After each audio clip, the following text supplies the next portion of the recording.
Good afternoon, everyone. We are just so happy that you have decided to join us. We have peeked in on several other presentations, and we're just excited for you to be here today. This presentation is good enough for the work, but not worthy of the title. And I am Dr. Starnes. Hello, and I'm Dr. Bolin Cooper, or you can call me Dr. Chris. And we are going to proceed. Next slide, please. So a little about your presenters. So of course, my name is Dr. Lucretia Starnes, and I have a vast background in a myriad of careers. I was a Army brat, a Navy wife, an Air Force mom, and so I have learned how to adjust and adapt accordingly in order to be gainfully employed. So I have experience in the education. I have an education background, manufacturing, healthcare, local government, and nonprofits. And so I think I know that I'm speaking from a place in regards to just knowing so many different industries. I have worked as the ethnic minority director for the Kentucky Teachers Union for the state of Kentucky. I have been president of an affiliate of the Habitat for Humanity. Recently, I was president of the Divine Nine Alliance with Walden University and a graduate chapter of Alpha Kappa Alpha Sorority Incorporated. So I have my hands in a little of everything, but most recently I've been working with Whitfield Entertainment Company, which is just actually purchased the BET building in DC. And so very excited to be here today. But out of all of those things, my proudest accomplishments is being a mother to my daughter recently, Dr. Antisha Alston, Michelle, and Jasmine, and I'm a proud nana of Amaria, Sarai, Zion, Rhea, and Lennox. And so welcome. Dr. Chris? Yes, next slide. Yes, I'm Dr. Christalyn Bolin Cooper. I have over 20 years of healthcare industry experience. I'm a patient advocate in Birmingham, Alabama, and my specialties include conflict resolution, leadership, career advancement, and professional development. I'm married to Lou Cooper. We both are alums of Walden University, and together we have 3 children, Jeremy, Jarek, and Kristen. Unfortunately, no grandchildren yet. Thank you. And it's an honor to be here. Thank you. Next slide, please. So, of course, the crux of the issue in which we would like to discuss today is women in business. And basically, women hold 44% of the executive managerial jobs. However, they only account for 5% of the top executive positions. And so we know that that's an issue that many of us, either now or soon, will experience. Yes, and so the other statistics are only 6.4% of women are in leadership positions in Fortune 500 business. And in the STEM industry, women make up just 24% of the workplace in the United States and less than 15% in the UK. And when it comes to negotiating salaries, only 60% of women often accept the salary that's been offered to them. So again, that's the problem. We're good enough for the work, but not worthy of the title. And that's in comparison, next slide, please, in comparison to the men counterparts. And so what we'd like to do today is actually take a poll, and we're wanting to get some feedback in regards to this set of questions in which we will engage in. So let's talk about it. So I would like for you all to, whichever question that you relate to most, if you can take the poll and answer the question. What comes to mind when you read? When you read, device. I'm sorry. Okay. If someone can mute their device, and then we're going back to the questions. Yeah.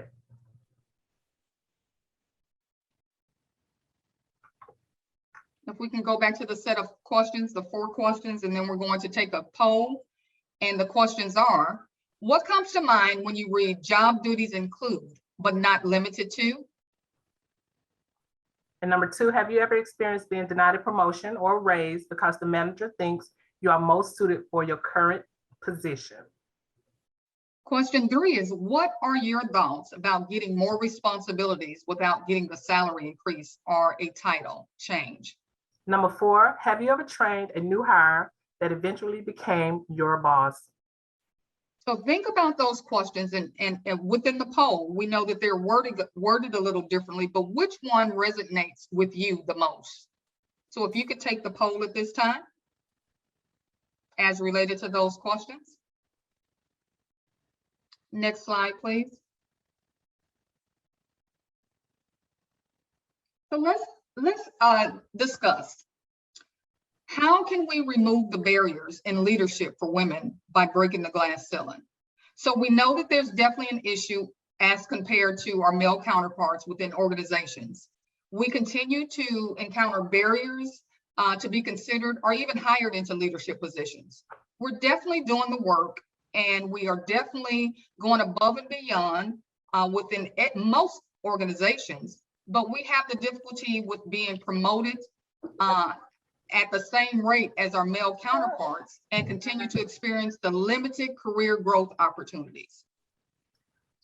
So many women have indicated that they go above and beyond their respective job duties and roles in which they're hired to demonstrate their capacities and skills to be seen or considered for leadership positions. So I want to talk about my experience with that. So I started out in hospital industry. I started out as a secretary or receptionist, and I was doing a lot of the professional development because I wanted to get into administration and top management. So I was doing everything that was required and going beyond, hoping to impress my boss. And so when the opening came up, I applied for it. And I was shocked of the answer he gave. And he was like, no, you're seen as a secretary and you work well in the secretary position. And I just was heartbroken, but I continued to work with a spirit of excellence, but it broke me. So when we explored this phenomenon, we said researchers have explored and indicated that women are selected for administrative support and are oftentimes overlooked for leadership positions. I related to that research. That was me.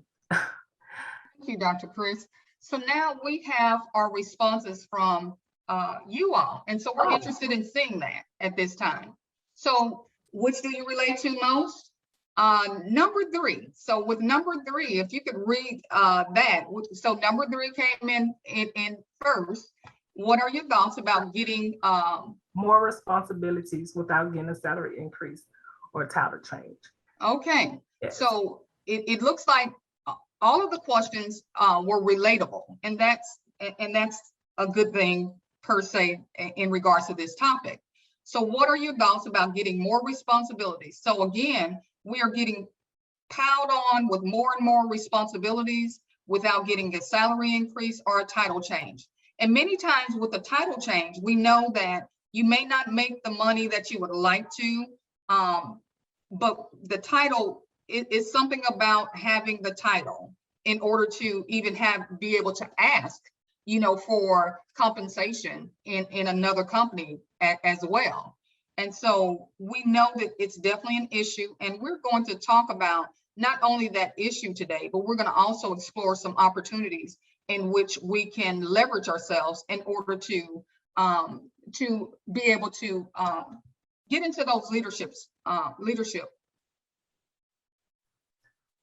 Okay. Last, please. Okay. And we're going to come back to and I see that we have some input. Number 3 and number 1 are related. One is the built-in way to get more out of a worker without having to pay, of course, and then to face a worker being recognized. Exactly. So if they don't recognize you, then they figure that, possibly they don't even have to pay you for it because you're not being recognized. So very good point. Very good point. So let's look at some of the barriers that we consider for the glass ceiling. So lack of mentors and the role models for women leaders. And then there's also the exclusion from the informal networking opportunities. So my experience, I have experience in the manufacturing industry. And within the manufacturing industry, whether or not it was automotive or distillery, you hardly ever see women in upper management in those positions. And so I worked as the production control coordinator and was responsible for probably on an average of $3.5 million worth of material on a regular basis. Our suppliers, we supplied both BMW, we supplied Ford, we supplied Toyota, and Honda. And so we know when you think of those names that with those products, that definitely there is a supply and demand. And so with that, I had no women to really model from. And so it made it very difficult in that work environment to actually be considered a leader. So I was handling all of the inventory turns, making sure that we, of course, had profit, making sure that all of the companies received their goods in a timely manner. And so that's an issue when we don't have women leaders that we can take as role models. And then we're also excluded from informal networking opportunities. And when I say informal networking opportunities, sometimes you have this, what's called the good old boy system. So they'll go out and maybe have an event, whether or not it's golfing or other things. And so you're excluded from those informal networking opportunities. Whereas, when you're on the golf course, deals are made on the golf course along with other places. And so when it came time for promotions or raises or different things like that, many times those conversations were happening outside of the work environment as well. Dr. Chris? Yeah, I totally agree with that. The good old boy theory. And I'm seeing in the chat what Miss Williams said. She said, I had 2 kids while working on my PhD. At the same time, I have a feeling my supervisor paid more attention to me having kids rather than my education and experience. And that's true for women. Like, men have families too. Like, but why is the focus generally on the woman in the workplace, about their kids, about their after hours life? If a woman was to go to a bar and act the same way a man act, then it would be seen as a bad reputation for the woman. Or if she acts aggressive in the workplace, she'll be seen as the word that rhymes with witch, I should say. So those are things that kind of women keep guarded while they're working in the environment that's predominantly male, as the industry where you were saying. And to kind of piggyback on what you're saying, Dr. Chris, in regards to the way that women are viewed. So if many times if women were to be to ask, to have that ask for what they would like in the workforce, sometimes that is deemed as aggressive behavior. Whereas with a man, if they ask for what their needs are, whether or not they needed to take off or whatever the case is, there's not a second thought. So again, it's about the way women are perceived and the way that we communicate as well. Next slide, please. So how do we go about leveraging our personal strengths and awareness? How do we go about that? How do we maneuver in a man's world?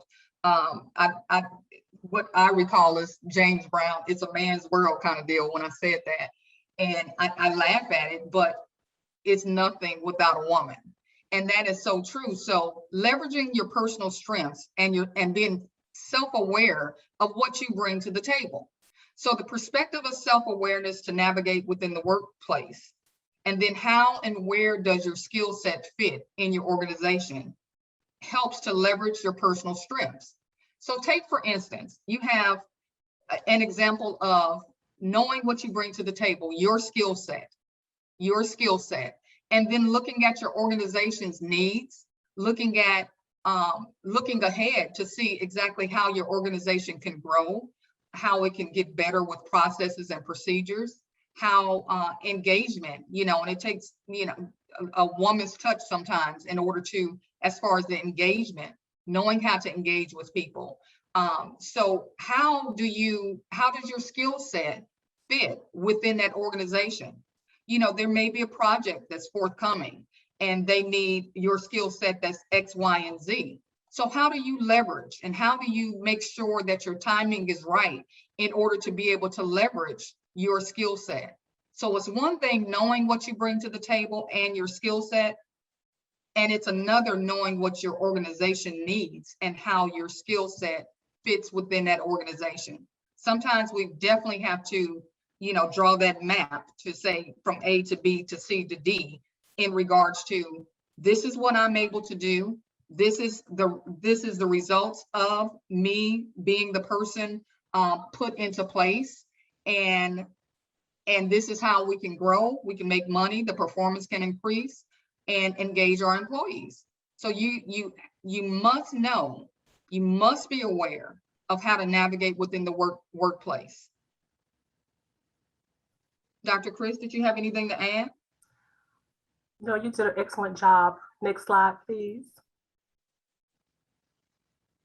So with making connections in the workplace and developing your skills, it is very important to engage, get a mentor, and network the system. So I like this quote. It said, even with the very best of intentions, we have a tendency to gravitate toward people who are like us.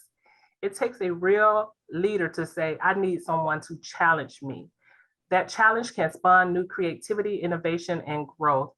And sometimes we, as employees, we want to gravitate toward people who are like us, and we don't like the criticism. So we try to get with the soft people, but sometimes we need those mentors to challenge us and to critique us and to really let us know what it is to be successful and what it is we need to grow. And also to get us to thinking about how we fit into that workplace and not worry about those comments of being aggressive and domineering when we exceed or exude power in the workplace. I think that's very important. Yeah, it definitely is. I think this is a good stopping point to get some feedback from you all in regards to your communication style.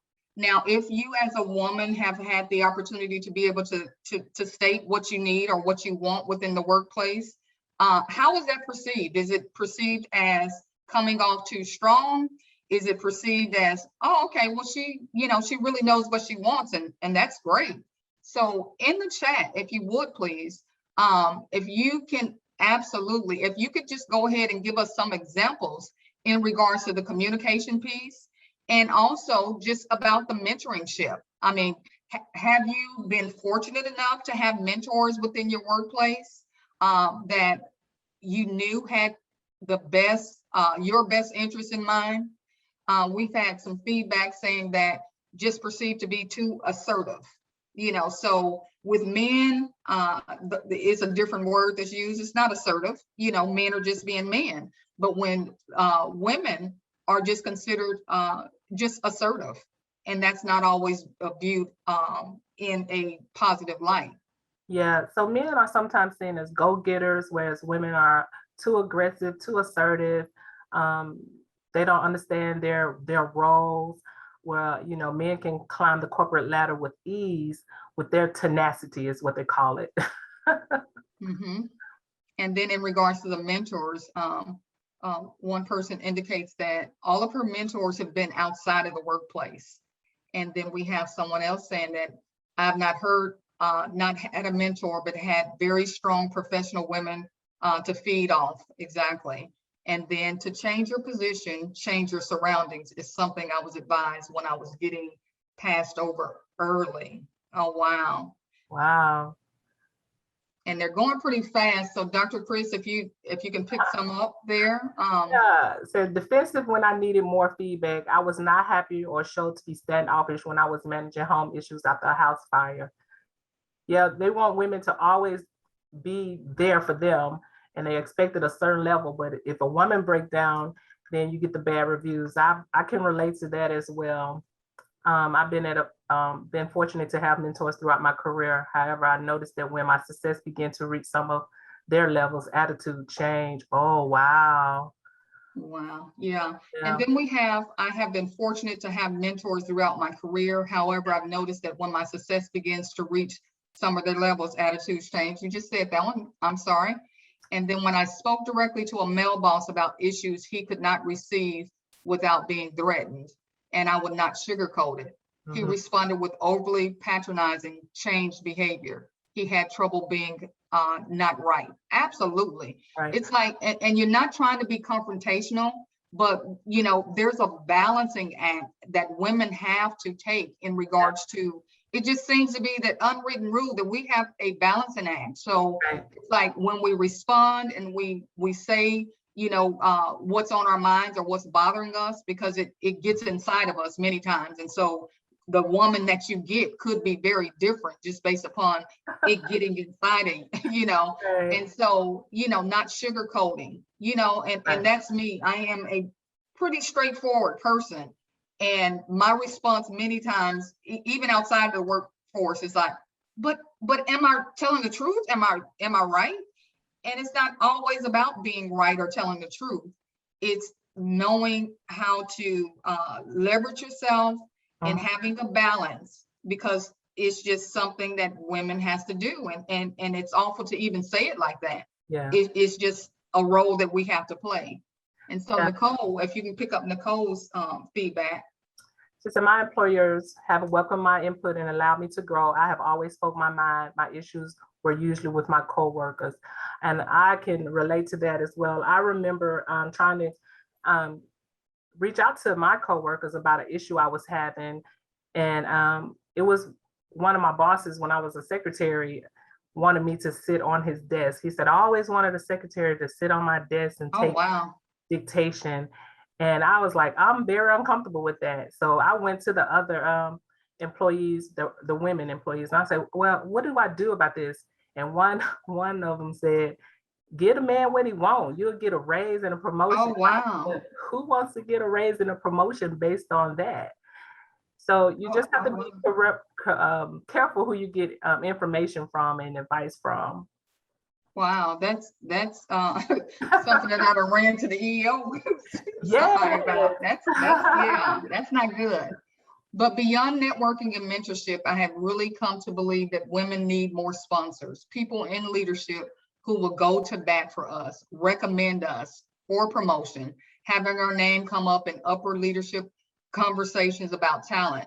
That is absolutely right, Gina. I totally agree with you, because many times we are not at the table, we are not behind those closed doors, but to have someone to speak up on your behalf, to believe in you, to believe in your skill set and your ability, to say, hey, look, give Gina a try, or Lucretia, would be a very good fit in that.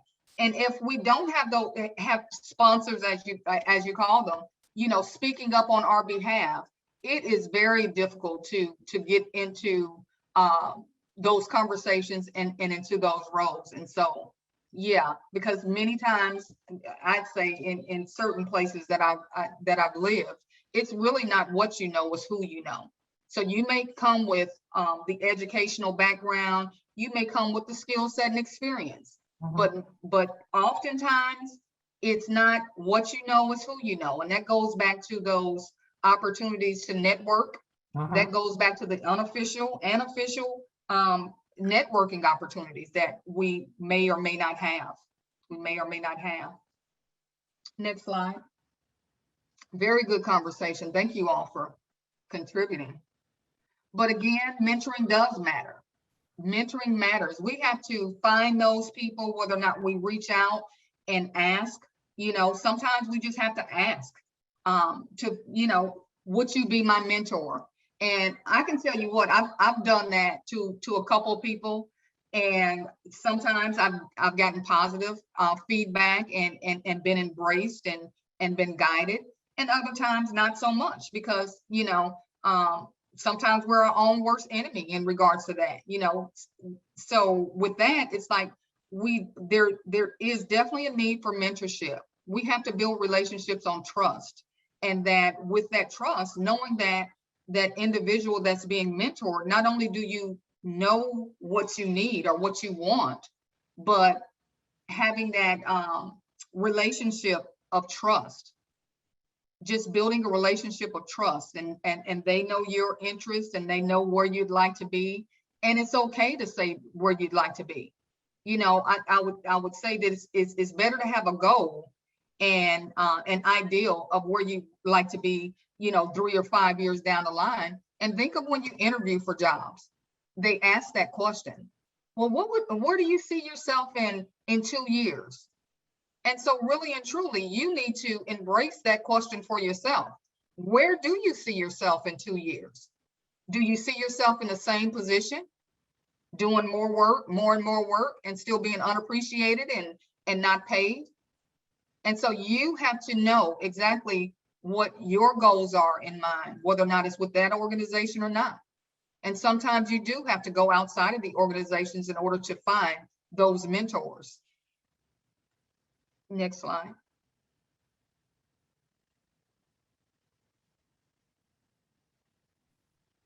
So it's always important to stay engaged, be open to advice, and keep in mind that it's only advice. Remember, I said that lady told me to do what I needed to do to get promoted. I don't know who that was. That was some bad advice. So ultimately, it is up to you to determine what will or would not work for your situation. And that definitely did not work in my situation. Next slide, please. So that goes to negotiation practices.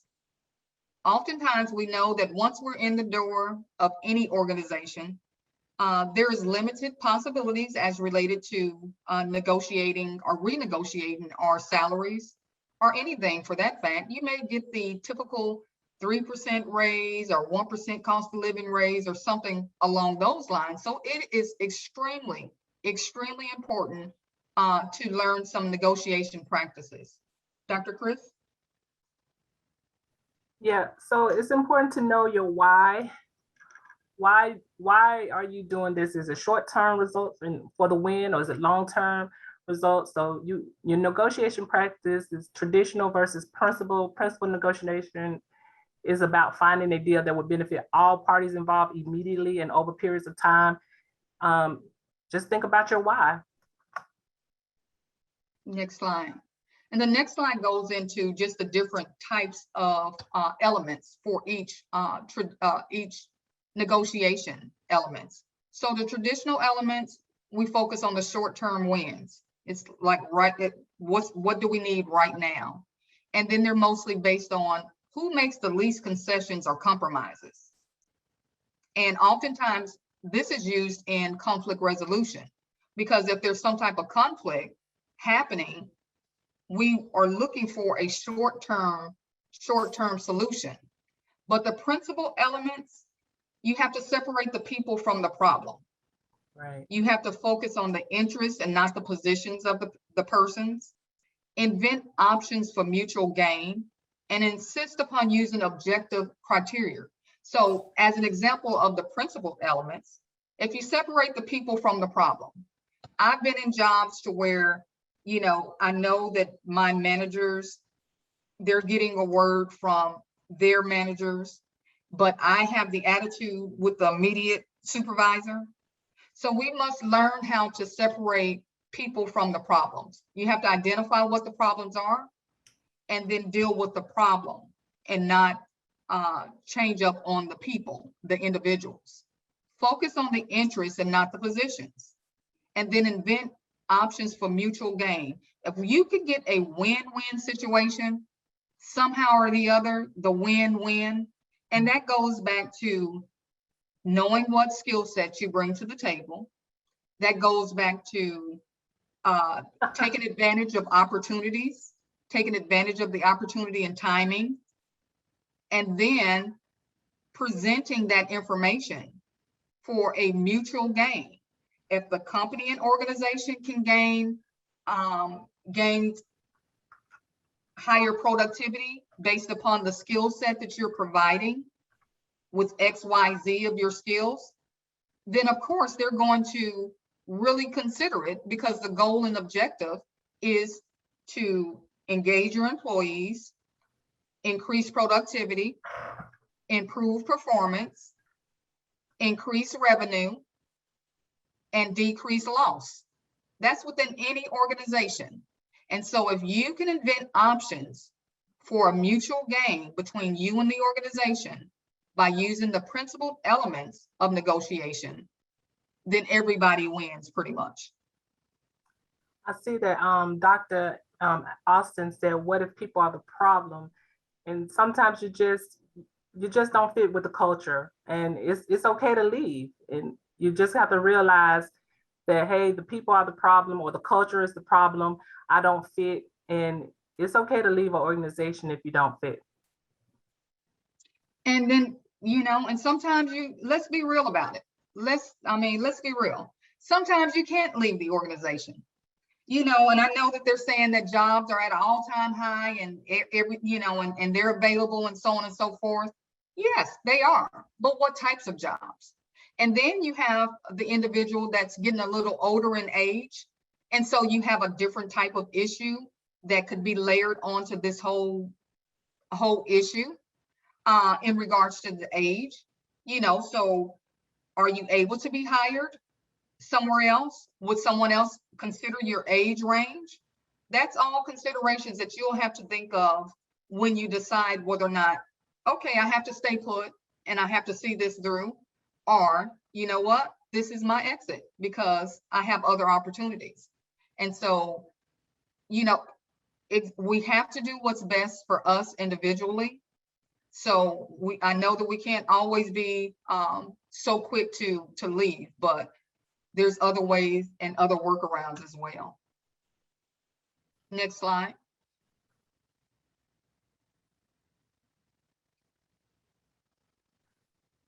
So negotiation practice to increase your chances for a successful outcome. Listen more than you talk. Use timing to your advantage. Find the best perspective to frame the negotiation. Give concession plan. Be willing to walk away. All good advice. Yeah, and going back to that being willing to walk away, maybe that's like when you are negotiating whether or not you're going to accept the position at all. So that looks totally different than when you're in a company and you're having to decide based upon different other things that you were contending with. So of course, with the communication style of women, listening more than you talk, I know that many times and oftentimes I'm listening to respond.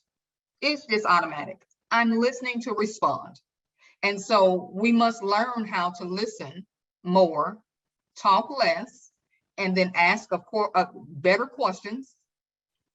Ask questions right up front. And this, I'm saying more so from the perspective of before you're actually accepting of a position. Because if you get into some negotiation, it was mentioned that 68% of women never negotiate, never ask when that offer is, absolutely, Dina, active listening skills, and it's something to be practiced. I'm working on it. But, negotiation, if 68% of women are not asking for additional money before they walk through the door, that's absurd. We should always ask. We've heard no before, and I'm sure that we'll continue to hear no. But if 68% are not asking, I have where researchers indicate that 84% of employers expect for you to negotiate a salary. The expectation is to negotiate, but 68% of women do not even try to negotiate. So I would think that possibly, it's because we don't feel comfortable with our negotiation skills. And if you can turn to the next slide. So with negotiation, we have several things. So if you are recruited, always ask up front. And it could sound something like this. This sounds like a very interesting role. What's the salary range? We all get roped into, and I'm just using as a general statement, when they ask you, what is your salary expectation? So you put out what your salary expectation is. And so say, for instance, many times you lowball yourself because they're asking you what your salary expectations are. So you really don't want to give a range until you have done your homework, whether or not that's Glassdoor, government Dr. Chris? government websites determine what's the average pay for the position you're applying for. You know, get feedback from others that's doing the job, like what did they start you with your salary? Some people don't like talking about their salaries, but other people, they're out there, they'll tell you how to negotiate it as well. Absolutely. So you have to know before you go in. So go online and search the internet for comparable positions. Yes. Once you have determined your comparable position and the duties involved, then you go back to looking at the range of pay and salary. Right. So you've got that in mind before they ask you that question, which is going to be a question, no doubt. And so in order for you not to lowball yourself or even go too high that you may not even be considered, always negotiate. And then, you know, to say that basically, you know, that you may begin with, this sounds like an opportunity and I would be great fit. And I think that someone said that, a great fit with my skills of X, Y, and Z skills. And then I would fit into your organization, and then going into how you could fit your skill set into that organization. And then I'm also looking at the chat to where they've also said, in my research, I have found the median salary. Exactly. You have to go in armed. You have to go in asking, because if you don't ask, they're not going to volunteer that. You're not going to go in and no one is going to offer you the top dollar amount for a salary. Correct. Out the gate. It's not going to happen. That's so true. Yeah. It's not going to happen. Learn how to self-advocate for yourself. Know your worth and know what they're paying people. Do the research.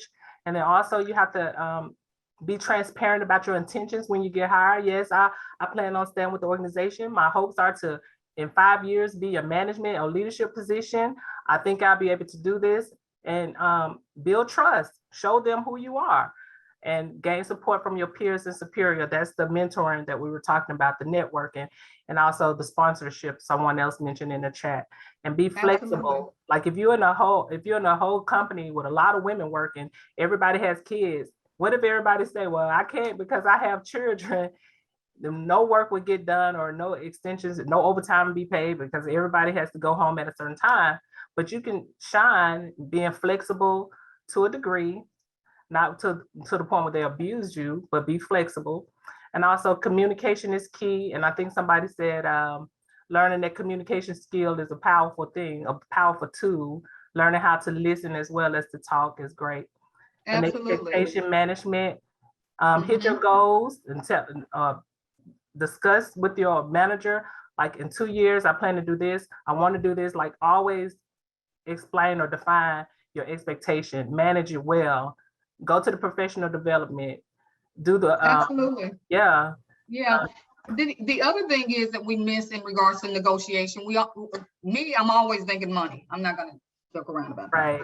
But anyway, the other things are the benefits, the time off, the vacations, the PTO, the education reimbursement. I mean, huge things that you can say, you know, add that up. What's the dollar amount? What is that? What goes along with that? And so within the negotiation, don't always automatically think the salary alone, but also, you know, kind of figure in there some of the vacation and PTO time and education reimbursement.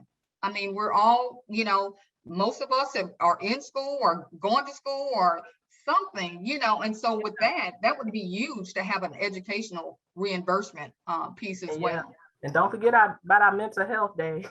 Absolutely. I take them often. Yes, need them. Next slide, please. So that brings us to the point for the final remarks. But right now, I would like to just kind of scroll through some of the remarks in the chat. And if someone feels comfortable enough with coming off mute and you have a question, this would be a good time to ask that question. Okay. In the meantime, can you go back to the slide with the questions so we can share the results from the poll?